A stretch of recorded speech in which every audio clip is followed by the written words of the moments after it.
Ce matin, Samira est venue faire des économies. Pour cela, elle a rendez-vous avec Dan dans les locaux du centre communal d'action sociale. Ensemble, ils vont passer au crible tous ces contrats d'assurance.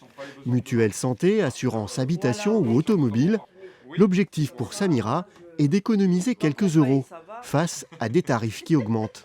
En 2022, j'ai payé 67,92 € par mois. D'accord.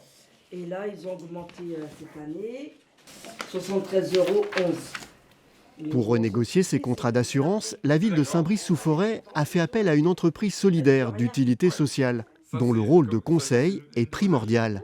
On ne veut pas les faire changer pour qu'ils perdent des garanties. Le minimum, c'est au moins de partir sur des garanties similaires et effectivement de leur faire des économies en fonction des besoins qu'ils pourraient avoir. Mais oui, on parle beaucoup du pouvoir d'achat et notre but à nous, c'est vraiment de pouvoir l'optimiser et de pouvoir permettre aux personnes de faire des économies.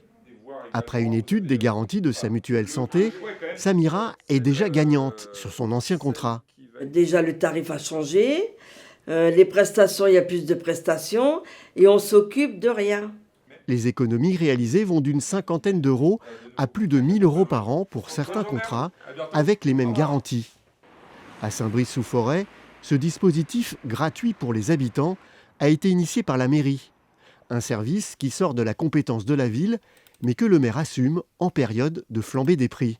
C'est plein de petits plus qui feront qu'à un moment donné, malgré des situations un peu compliquées, les gens retrouveront quand même du pouvoir d'achat. Donc effectivement, ce n'est pas directement de notre champ de compétences. Néanmoins, faut-il se l'interdire? Je ne pense pas.